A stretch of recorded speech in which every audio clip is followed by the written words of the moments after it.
Halo, selamat datang di channel Ruang Taktik. Di video kali ini kita akan analisis pertandingan AC Milan versus Atalanta. Kemenangan Milan semakin mengukuhkan posisinya di puncak Serie A yang hanya menyisakan satu pertandingan. Dengan belanja yang minim budget dan terbilang smart, AC Milan berhasil melangkahi tim-tim mapan lainnya di Serie A, setidaknya hingga pekan ke-37 ini. Scudetto semakin dekat, Milan hanya butuh hasil seri untuk juara. Meski nanti poinnya sama dan kalah agregat gol, namun Serie A menghitung head-to-head atau rekor pertemuan dengan kedua tim. Di laga ini terlihat pendekatan Pioli adalah intensitas tinggi untuk pressing lawan menggunakan penyerang-penyerangnya. Krunic diposisikan sebagai attacking midfielder atau mengisi nomor 10, sementara Saelemaekers diposisikan kanan sebagai defensive winger. Hasilnya 2 gol melalui counter attack cepat yang jadi kekuatan Pioli di musim ini, memanfaatkan shape bertahan lawan yang belum sempurna.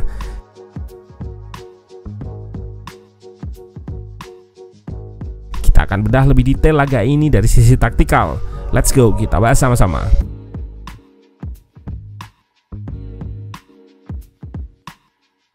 AC Milan menggunakan formasi pakem 4-2-3-1 dengan Kessie dan Tonali sebagai double pivot.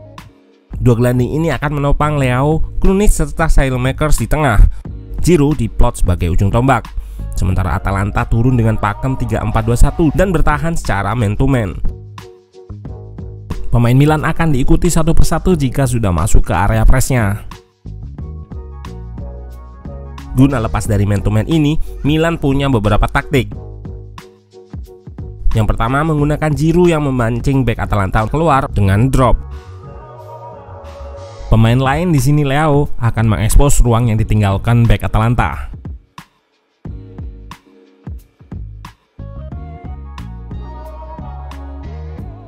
Taktik lainnya adalah menggunakan inverted fullback. Kita lihat Calabria mengisi lini tengah, alih-alih ke sayap layaknya fullback biasa. Selain itu, struktur build up Milan menjadi 3 back. Hal ini dilakukan untuk memenangkan jumlah pemain di tengah. Tonali jadi bisa dipush lebih ke depan untuk mengekspos center back Atalanta. Kita lihat di sini Jim City yang seorang center back harus keluar untuk menjaga Tonali. Semua taktik ini dilakukan dengan tujuan untuk mengacaukan man-to-man marking Atalanta. Pergerakan-pergerakan seperti ini membuat serangan Milan sulit ditebak. Rotasi posisi antar pemain juga dilakukan untuk melepaskan diri dari marking. Seperti terlihat di sini, banyak pemain mengisi pos yang bukan naturalnya. Inilah salah satu kelebihan Milan dan merupakan adaptasi dari taktik modern.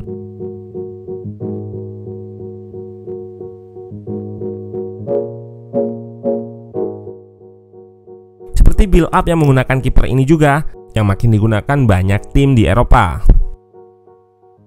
Tujuannya mengungguli jumlah 3 pressure lawan agar bisa lepas dari high press. Atalanta jadi kesulitan merebut bola dengan high press, maka mereka akan memilih menurunkan blok pressnya. Rotasi posisi kembali terjadi di sini, yaitu Kessie yang turun, Theo yang naik. Theo bisa menyerang tanpa khawatir ruangnya terekspos juga karena keberadaan Kessie. Terlihat juga shape di belakang terjaga agar nggak mudah terkena counter. Kessie jadi pemain yang cukup vital perannya terutama di fase transisi ke bertahan. Daya jelajahnya yang luas jadi senjata untuk mengcover fullback Milan yang punya kemampuan menyerang.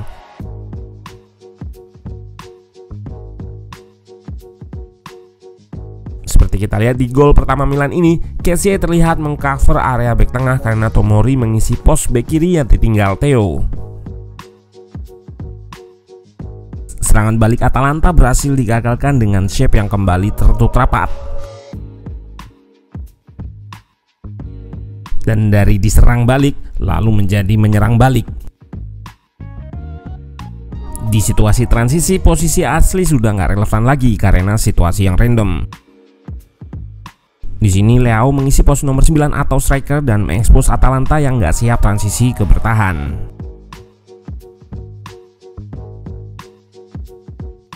Kecepatan dalam melakukan transisi baik bertahan dan menyerang ini adalah senjata utama Milan di Serie A.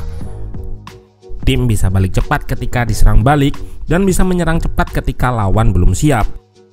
Ini yang membuat Milan khususnya di laga ini nggak begitu bermasalah ketika bermain tanpa playmaker atau pemain bertipikal nomor 10.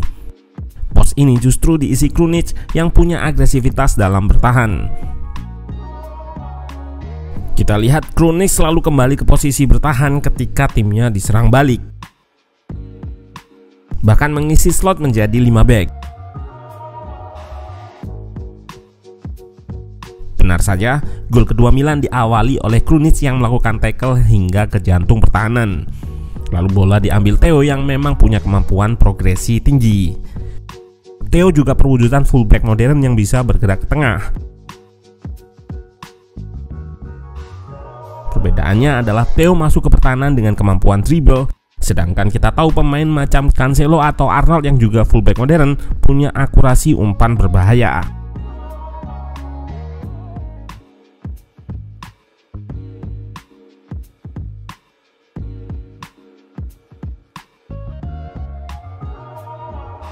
Selain senjata dalam transisi tadi, kemampuan saling mengisi yang dipunya tim juga jadi kunci Milan mampu bercokol di puncak Serie A.